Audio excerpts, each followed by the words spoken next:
Hi guys, may parcel tayo. Buksan ulit natin.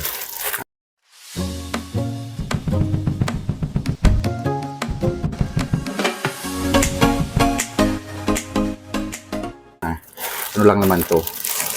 Ang cost lang nito is 180 pesos. So punitin ko na lang siya. Yung mga sabitan ko pero dapat ano ko kung ilan yung laman niya. So yan.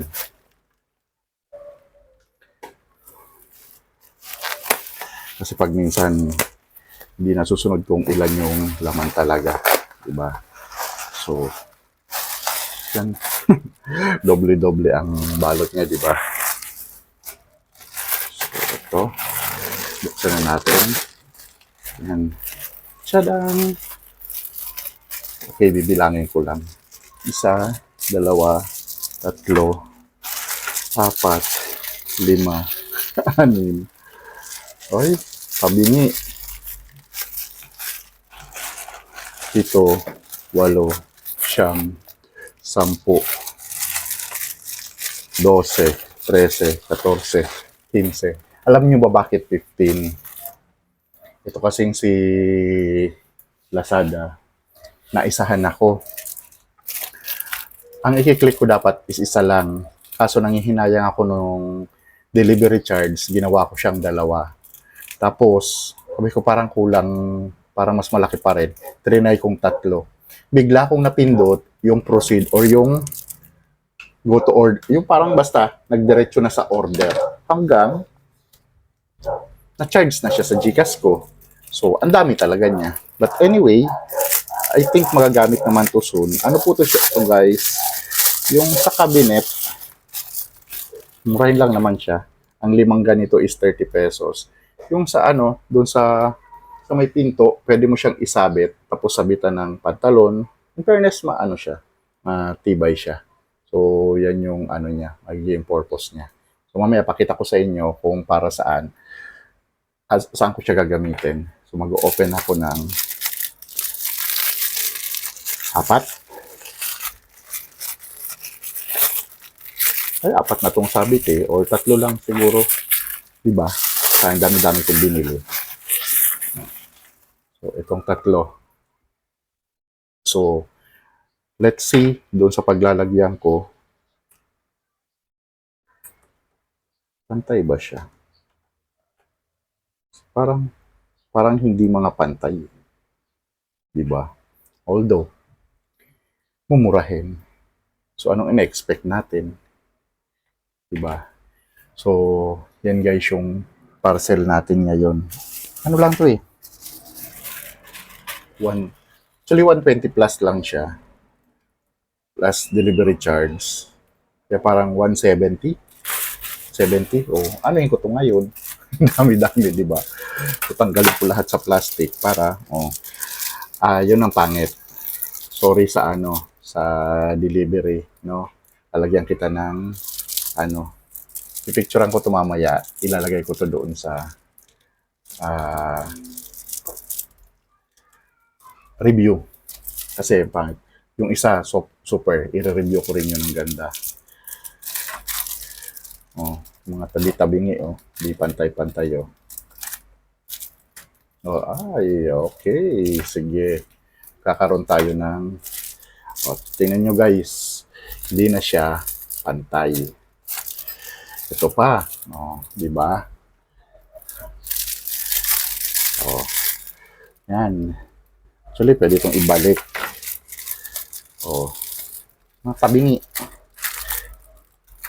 Oh, ay, yung mga damage. Sige. Papareview ko to. Ano ko, na masasayang lang yung binayad natin doon. Wait lang ha. Lipat tayo doon kasi papakita ko sa inyo kung para saan siya. Pause natin. So yun guys. Ito nga yung pinaka-purpose niya. So bubuksan ko to. Yan. Nakasabit lang siya dyan. Nakasabit siya dyan. Ito kasi natatanggal. So, isasabit natin to. At the same time, Diba? Ang ano lang eh. Ang pangit lang talaga ng ano. Pwede natin iganyan ng konti para kumapit. Diba? Ayusin natin ng konti. Ganyan. O, diba? Hindi nga pantay eh. Kasi pag minsan, itong mga shorts, ganyan. Para ito tanggalin ko na or igilid ko na lang siya.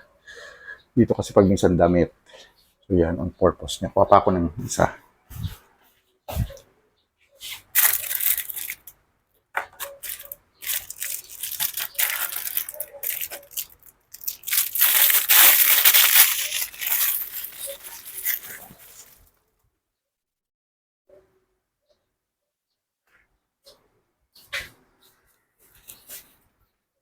Ito guys, dito. Ano mo oh. Wala talaga.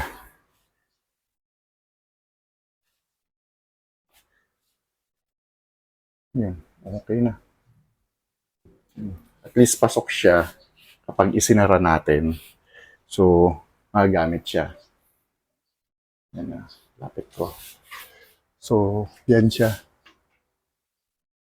Para hindi yung ano ka, mag tutornilyo ka ng sabitan. So, ito mga ditanggal na lang din siya. So, yan, ganyan. Naklam lang siya, di ba? So, parang ito lang din. Manipis lang siya, pero kaya naman niya yung tigi-isang, I think, shorts, pantalon. So, yan guys, ang binili natin. Kaso, dahil ang dami, at yung ni-review natin, eh, hindi maganda. Anyway, kailangan lang natin iparating para naman ma-improve nila yung next time na mga delivery nila. Kasi, paano sila magkakaroon ng maraming mga repeat order kung ganun, di ba? So, dapat ayusin talaga nila yung delivery nila.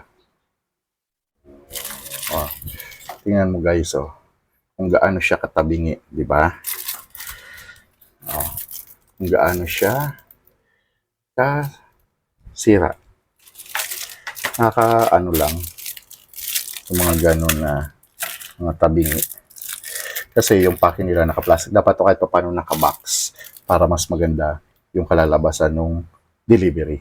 Kahit mura siya, importante is yung quality ng items natin. So that's it for now guys. Thank you so much for watching. Bye-bye.